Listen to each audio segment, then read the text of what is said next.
जंगल में 2 दिन से लगातार तेज बारिश शुरू है।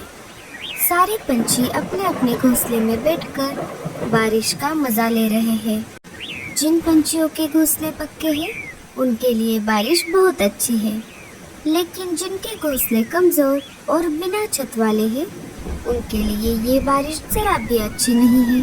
बारिश अपने जोरों पर थी। देखते ही देखते बारिश का पानी जंगल में जमा होने लगा।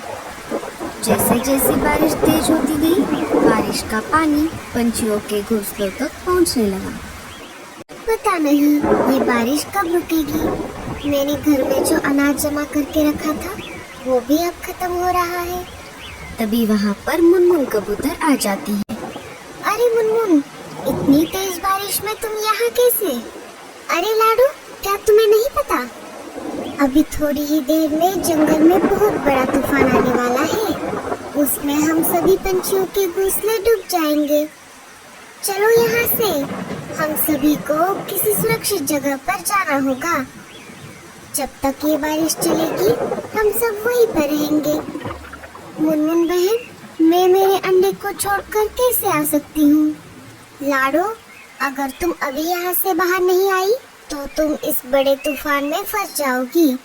तुम एक काम करो, ये अंडा साथ लेकर चलो। थोड़ी ही देर में लाडो के भी घोंसले में पानी जमा होने लगता है। अरे बाप रे, अब तो हमें बाहर निकलना ही पड़ेगा। लाडो अपने अंडे को अपने पंजों में पकड़कर घोंसले से बाहर आ जाती है। जैसे ही दोनों बाहर आ गई, घोंसला बाढ़ के पानी में बह गया। अरे बाप रे, अच्छा हुआ हम समय रहते ही बाहर आ गए। कालू कौवा भी अपने घोंसले से बाहर आ गया था। कालू कौवा लाडो और मुनमुन के पास आ ही रहा था। तभी लाडो के पंजों से अंडा फिसल जाता है और बाढ़ के पानी में गिर जाता है।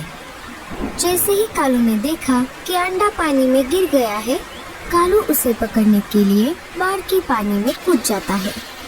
कालू ने अंडे को पानी से बाहर निकालने की बहुत कोशिश की, लेकिन पानी का बहाव बहुत ज्यादा था। देखते ही देखते अंडा बहुत दूर चला जाता है। कालू कौवा लाडो के पास आ जाता है। मुझे माफ कर दो लाडो, मैं तुम्हारे अंडे को नहीं बचा पाया। एक गुफा में रहने लगे।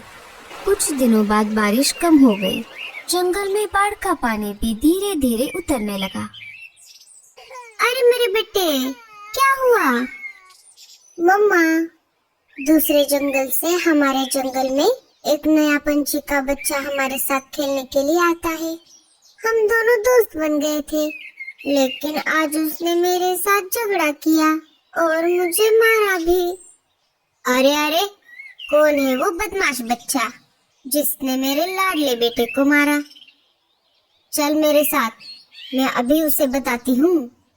नहीं मम्मा, वो मेरे साथ झगड़ा करके अपने जंगल लौट गया। जग्गू, मेरे बेटे, तुम चिंता मत करो। अब इस बार वो बदमाश बच्चा जंगल में वापस आएगा। मैं उसका अच्छे से समाचार लूंगी। दूसरे दिन वो बच्चा फिर से जंगल में वापस आ जाता है। आज वो जग्गू के बजाय टुन्ना के साथ खेल रहा था। तभी वहाँ पर गोरी और जग्गू आ जाते हैं। मम्मा, यही है वो जिसने मेरे साथ कल झगड़ा किया था। क्यों रे बदमाश, एक तो तू दूसरे जंगल से आता है और हमारे बच्चों के साथ झगड़ा करता है। क्यों मारा मेरे बेटे को? नहीं आंटी, मैंने आपके बेटे को नहीं मारा, उल्टा उसी ने मेरे साथ कल झगड़ा किया और मुझे मारा। ये देखिए, मेरे सिर पर चोट भी आ गई है। मम्मा, ये झूठ बोल रहा है। तुम्हारे माँ बाप कहाँ हैं? मुझे उनके पास लेकर चलो, मैं उनसे तुम्हारी शिकायत करती हूँ। मेरे माँ बाप नहीं है, मुझे बचपन से मेरी दादी ने संभाला है। अब तुम इस जंगल में खेलने के लिए नहीं आओगे। चलो जाओ यहाँ से, भागो यहाँ से। तभी वहाँ पर लाडो चिड़िया आ जाती है। अरे अरे गोरी, तुम क्यों इस बेचारे को डांट रही हो? बेचारा और ये? तभी कालू की नजर उस बच्चे पर पड़ जाती है। कालू एक बार के लिए उस बच्चे को देखता है। इस जंगल में जो नदी बहती है वो नदी मैं जहाँ पर रहती हूँ वहाँ से भी गुजरती है। मैं उसी नदी के पास एक कुटिया में रहती हूँ। एक दिन मैं पानी लाने के लिए नदी की तरफ गई थी, तब एक अंडा मुझे उस नदी में बहता हुआ दिखाई दिया। मैं वो अंडा मेरे साथ घर लेकर आई।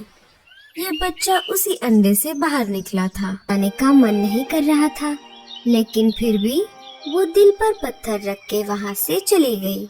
थोड़ी ही देर में वो सेब अपने आकार से 100 गुना बड़ा हो जाता है, घर बना देती है। लाडो और टीलू उस सेब के घर में खुशी खुशी अपनी जिंदगी बिताने लगते हैं।